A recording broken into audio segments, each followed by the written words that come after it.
ప్రార్థన, దరిద్రుల ప్రార్థన, నిరాధారుల ప్రార్థన మొదట వింటాడు. వారికి దేవుడు ఎప్పుడు తోడుగా ఉంటాడు. దేవునికి మహిమ కలుగును గాక. ఈ మాటలు వింటున్న ప్రియ సహోదరి సహోదరుడా, ఎవరూ లేరని, ఎవరూ పట్టించుకోలేదని, స్థితి సరిగ్గా లేదని, అన్ని విధాలుగా ఇబ్బందులు పడుతున్నానని బాధపడకు. నీ దరిద్రతలో, నీ దీనత్వములో, నీ నిరాధారమైన పరిస్థితిలో, దేవా నీవే నాకు ఆధారము, నీవే నాకు సంపన్నుడవు, నీవే నాకు సమస్తము అని దేవుని వైపు తిరిగి ఆయనకు మొరపెట్టు. నిశ్చయముగా ఆయన నీ మొర అంగీకరించి నీ స్థితిని మార్చి నీకు ఆధారమై నిలుస్తాడు.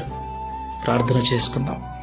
ప్రేమ స్వరూపుడమైన తండ్రి, పరిశుద్ధుడైన ప్రభువా, మీకు స్తోత్రాలు.